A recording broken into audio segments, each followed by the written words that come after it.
नमस्ते प्यारे साथियों, गुड मॉर्निंग। कैसे हो? तैयारी चल रही है बराबर? बिल्कुल आप करते रहिए। तो कल अपने चर्चा की थी 1857 की क्रांति में राजस्थान का जो योगदान है उसकी अपने शुरुआत की थी। कितनी छावनियाँ थी, कौन से शासक ब्रिटिश भक्त थे, कहाँ पर कौन से पॉलिटिकल एजेंट थे और उनका जो एजीजी है वो कहाँ बैठता था, इसको लेके अपने चर्चा की थी। तो आज अपन जो चर्चा करेंगे वो नसीराबाद के अंदर जो विद्रोह हुआ था वो कैसे हुआ था और क्या कारण था कि क्रांति की शुरुआत राजस्थान में नसीराबाद से ही हो रही है, तो उसके बारे में अपन चर्चा करेंगे। तो वापस अपन थोड़ा ये देख लेते हैं। कल मैंने एक सूत्र दिखाया था आपको, एनी बिया न देके, एनी बिहा न देके। एनी नाम की एक लड़की है जिसको शादी देखने से मना किया जा रहा है, इसको मैं ऐसे लिख सकता हूं, एनी बिया न देखे। ये 6 छावनियां हैं अपने। जब यहाँ पर क्रांति हुई थी उस समय राजस्थान के अंदर या राजपूताने के अंदर ये 6 छावनियां थी। ए का मतलब हो गया एरिनपुरा, नी का मतलब हो गया नीमच, बी का मतलब हो गया बियावर, ना का मतलब हो गया नसीराबाद और दे का मतलब हो गया देवली और खे का मतलब हो गया खेरवाड़ा। एरिनपुरा मैंने आपको बताया था कहाँ है, पाली के अंदर है। नीमच कहाँ है, मध्य प्रदेश के अंदर है। कई बार क्वेश्चन आता है निम्न में से वो कौन सी छावनी है जो राजपूताना के भौगोलिक क्षेत्र के अंतर्गत नहीं आती है या राज्य की सीमा से बाहर थी, वो है नीमच। ब्यावर आप जानते ही हो अजमेर के अंदर है। नसीराबाद ये भी अजमेर के अंदर है। देवली ये टोंक के अंदर है और खेरवाड़ा उदयपुर के अंदर। आपको बताओ दिया पुलिस ट्रेनिंग सेंटर भी है और ये NH8 पे स्थित है, ध्यान रखना। NH8 जो भारत का व्यस्तम तो है ही है और राजस्थान का सबसे व्यस्तम सबसे बिजी नेशनल हाईवे है। NH8 पे खेरवाड़ा आया हुआ है। तो चलिए अब यहाँ एरिनपुरा के अंदर जो टुकड़ी थी उसका नाम है जोधपुर लीजियन। नीमच के अंदर जो है सेना की टुकड़ी उसका नाम है कोटा कंटीजेंसी। ब्यावर के अंदर है मेर रेजिमेंट, मेर जाती है जो अपने ब्यावर इधर ही रहती है। नसीराबाद के अंदर है 15वीं बंगाल नेटिव इन्फेंट्री। इन्फेंट्री क्या होती है? पैदल सेना। यह आप विशेष ध्यान रखना, जो पैदल सेना होती है उसको नेटिव इन्फेंट्री बोलते हैं। आज भी भारतीय सेना के अंदर गोरखा सेना, Jat regiment, Sikh regiment, Rajput regiment ऐसे होते ना, डोगरा रेजिमेंट। इसी प्रकार बंगाल के अंदर ये नेटिव इन्फेंट्री थी जो बंगाल से प्रशिक्षित होकर आई थी और नंबर 15 पे थी। कोई 16, 17, 18 ऐसे 30, 32 ऐसे बढ़ा रखा था। देवली के अंदर वही कोटा वाली कोटा कंटीजेंसी या टुकड़ी थी। खेरवाड़ा के अंदर अपन जानते हैं ज्यादा कौन है, भील है, तो याद लिख दीजिए मेवाड़ भील कोर ये थी। अब इसमें से देखिए यहाँ जो विद्रोह हो रहा है एक तो यहाँ नहीं हो रहा है, इसको नो करना है। और एक जो दूसरा है ये ब्यावर, यहाँ भी विद्रोह नहीं हो रहा है। तो ये 6 में से 2 छावनियां ऐसी थी जहां कोई विद्रोह नहीं हुआ, ये अंग्रेजों के पक्ष में बनी हुई थी। क्योंकि भील और मेर ऐसे है इनको चर्बी वाले कारतूस से कोई लेना देना नहीं है, ये तो मांस ठोकते खाते हैं, तो चर्बी वाले इनके क्या मायने रखते हैं। जो क्रांति हो रही है 4 जगह हो रही। तो आज अपन जो जिक्र करेंगे वो अपन नसीराबाद की छावनी का ये विद्रोह पढ़ेंगे। मैं ये मिटा देता हूं।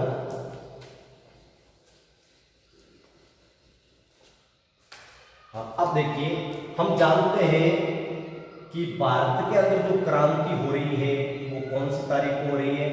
10 मई 1857 को हो रही है। उस समय गवर्नर कौन है?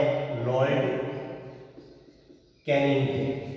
इसका स्वागत भी यहाँ पर क्रांति से ही होता है। इससे पहले लॉर्ड डलहौजी था, वो चला गया और ये आया, वो तो योग्य था, उसने क्रांति नहीं होने दी और कैनिंग के आते ही उसका स्वागत क्रांति से हुआ। तो भारत में 10 मई को क्रांति हो रही है, जबकि क्रांति की तिथि क्या थी? 31 मई को एक साथ करनी है। अब देखिए हुआ क्या था, गर्मी का मौसम था, राजस्थान का जो एजीजी है, राजस्थान का जो एजीजी है वो उस समय कहाँ पे है? आबू के अंदर है, क्योंकि मई का महीना है। ध्यान रखना, यहाँ पर जॉर्ज पैट्रिक लॉरेंस उस समय आबू के अंदर था। जब ये 10 मई को क्रांति हुई थी तो इसकी सूचना इसको कौन सी तारीख को मिली? 19 मई को मिली। ध्यान रखना, इस आबू के अंदर जो अपना राजस्थान का राजपुताने का एजीजी है, इसको जो मेरठ के अंदर क्रांति हो रही है 10 मई को, उसकी सूचना इसको मिल रही है 19 मई को। तो ये क्या करता है, सूचना मिलते ही इसके दिमाग में दो टेंशन आती है। अब दो टेंशन क्या रहती है? दो टेंशन, एक तो सबसे पहले इसके टेंशन आई है अजमेर को सुरक्षित करना, और दूसरा इसने क्या किया, सभी देशी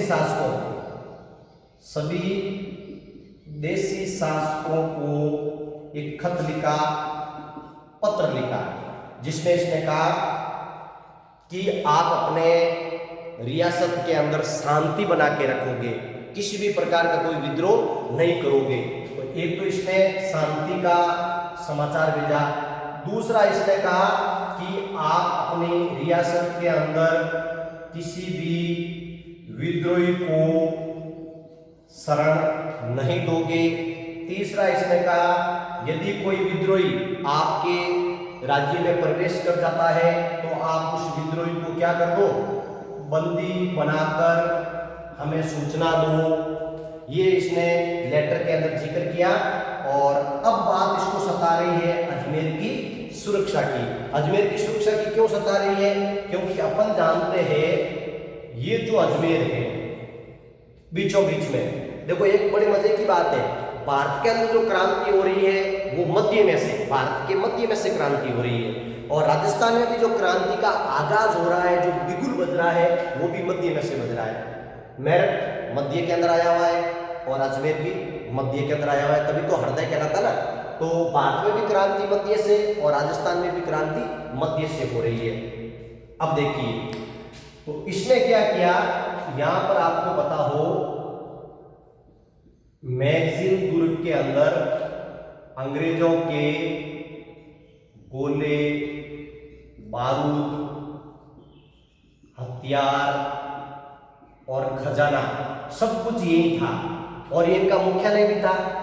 इसलिए वो क्या करना चाहता था, इस अजमेर को लेकर बड़ा टेंशन था कि कहीं ये गोले, बारूद, हथियार और खजाना ये विद्रोहियों के हाथ में नहीं चले जाए, विशेष ध्यान रखना। फिर क्या हुआ, उसी दौरान मेरठ से एक रेजिमेंट, ध्यान रखना, मेरठ से एक सेना की टुकड़ी जिसका नाम है 15वीं बंगाल नेटिव इन्फेंट्री, ये मेरठ से आई थी। अब ये भी आई थी, और इधर इनको पता हो, तो आपको पता हो तो वहां पर मेरठ के अंदर क्रांति हो गई थी और इधर इसको यहां भेजा जा रहा है। तो इसके दिमाग में ऐसा आया कि ये 15वीं नेटिव इन्फेंट्री है, ये विद्रोह की भावना लेके तो नहीं है वहां से, इसने वहां देखा है, तो इसके मन में भी कहीं ऐसी बात हो और वो आके यहाँ पर क्या कर दे, इस पे अधिकार कर ले। तो इसने क्या किया, इस 15वीं नेटिव इन्फेंट्री को यहां से हटाकर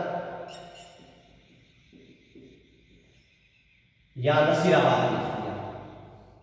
यहां 15वीं बंगाल नेटिव इन्फेंट्री को मेरठ से आई थी, अजमेर में तैनात थी, लेकिन इसने इस 15वीं नेटिव इन्फेंट्री पर अविश्वास किया कि कहीं ये क्रांति न भड़का दे, क्योंकि कहां से आई थी, क्रांति वाले क्षेत्र से आई थी। तो इसको यहां से हटाकर कहां टिका दिया जाता है, नसीराबाद में टिका दिया जाता है।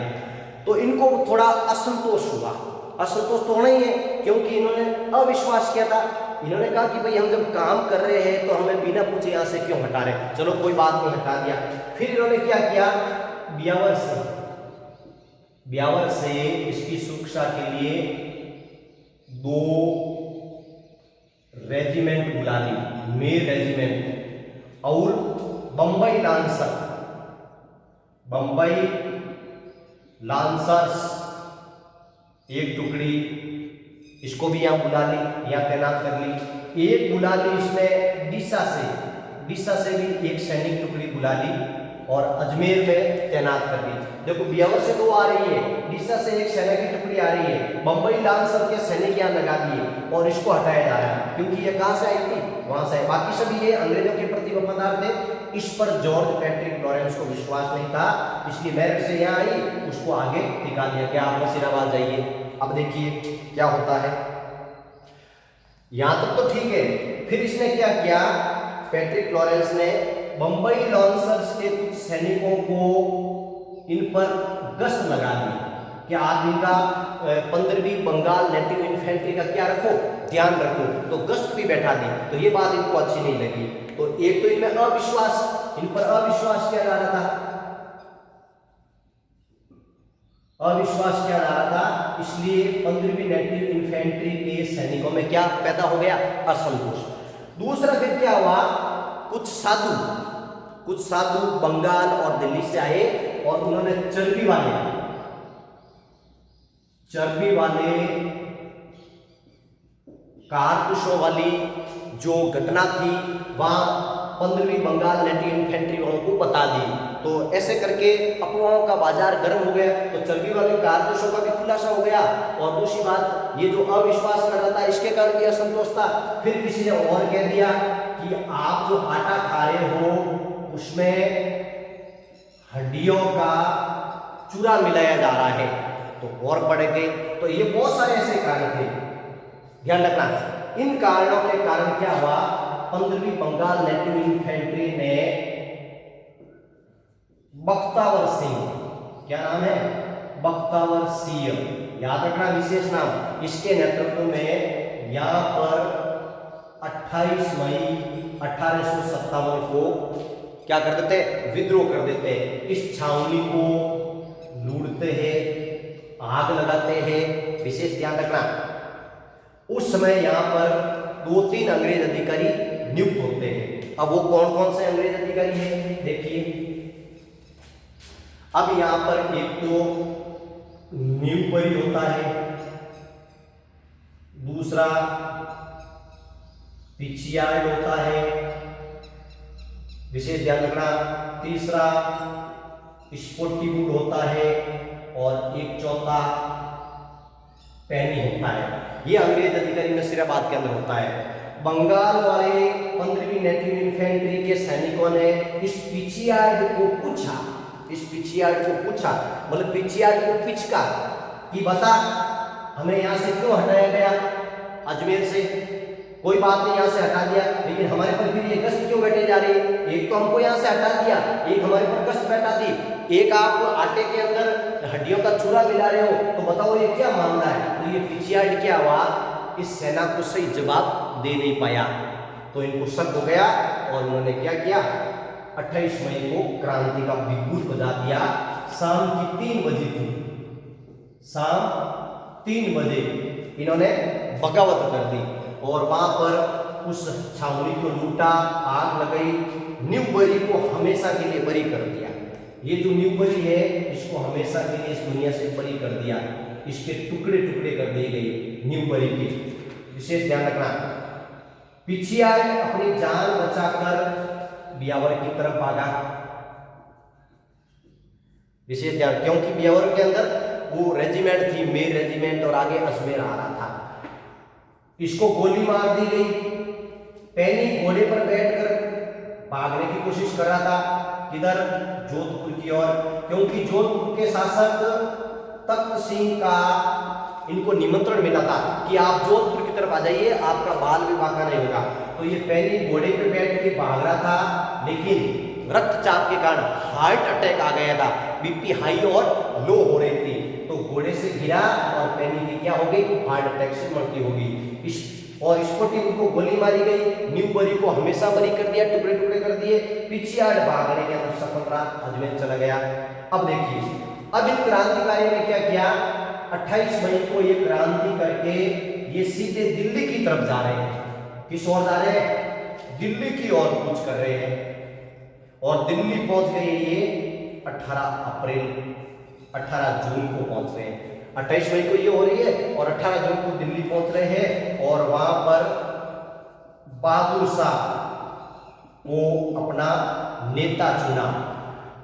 ये जो पिछियाड़ है, ये बाद में अपनी रिपोर्ट के अंदर लिखता है कि यदि ये 28 मई वाले क्रांति करने वाली ये जो 15वीं नेटिव इन्फेंट्री है, ये यदि दिल्ली नहीं जाकर ये सीधी अजमेर चली जाती तो शायद इतिहास और भी सुनहरा हो जाता, इतिहास में कुछ और भी पढ़ने को मिलता, इसका स्वरूप भी कुछ और होता, बदल जाता। तो ये सबसे बड़ी भूल थी। ये 15वीं नेटिव इन्फेंट्री की सबसे बड़ी भूल थी कि वो अजमेर नहीं जाकर दिल्ली गई। यदि ये अजमेर जाते तो क्रांति का स्वरूप कुछ और ही होता। तो इस पिछियाड़ ने लिखा था अपनी रिपोर्ट में कि ठीक हुआ कि ये दिल्ली चले गए। यहाँ चले जाते तो पूरे इस महजिन दुर्ग पर अधिकार कर लेते, गोले बारूद छीन लेते, खजाना लूट लेते और क्रांति का स्वरूप भी कुछ और होता और हमको यहाँ से भागना पड़ता। लेकिन ये बहुत बड़ी इसकी भूल थी। खैर, होने को कौन टाल सकता है। अब इस 15वीं के साथ यहाँ पर एक 30वीं नेटिव इन्फेंट्री भी थी, वो भी इनके साथ हो जाती है और ये फिर दोनों मिलकर दिल्ली की तरफ कूच करते हैं। तो ये आपको विशेष ध्यान रखना है। ये जो क्रांति हो रही है, इसमें विशेष तौर से 28 मई को नसीराबाद से हो रही है। नसीराबाद से क्रांति की शुरुआत हो रही है। और आपको पता हो, सबसे जो पुरानी अपनी छावनी है वो नसीराबाद की छावनी है। नसीराबाद छावनी एक अंग्रेज अधिकारी, विशेष ध्यान रखना, एक अंग्रेज अधिकारी ऑक्टर लॉनी के नाम पर इस जगह का नाम नसीराबाद रखा गया। इसको एक उपाधि दे रखी थी नसीरुद्दौला।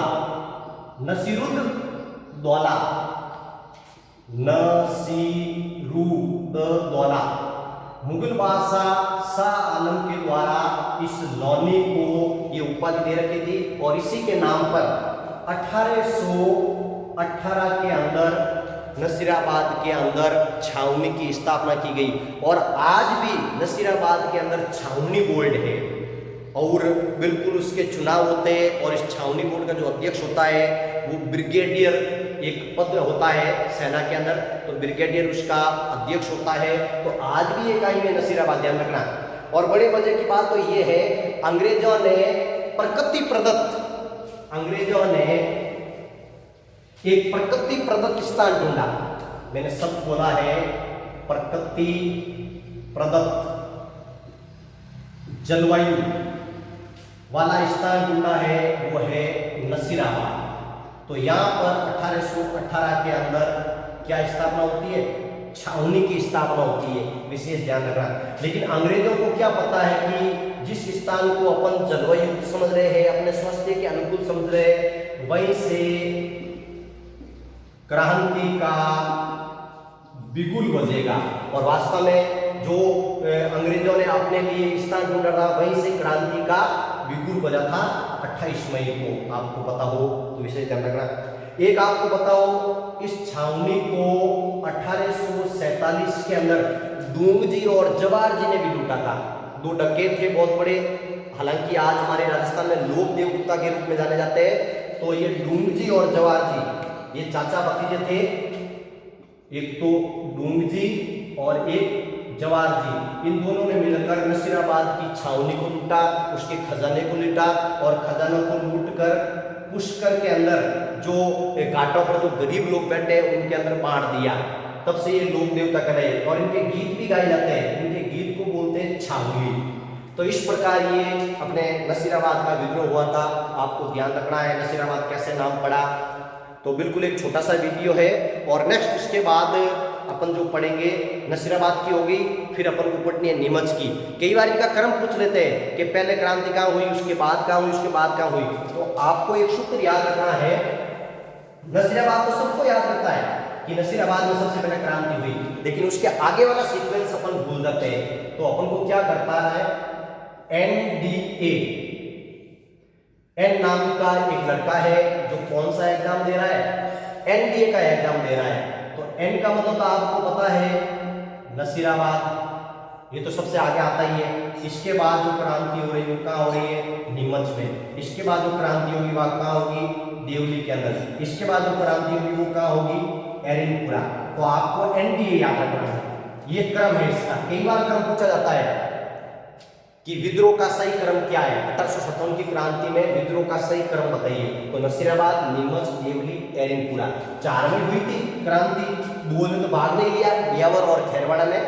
तो इस प्रकार आप इसको बार बार देखिए और इस चैनल को लाइक कीजिए, शेयर कीजिए और सब्सक्राइब कीजिए।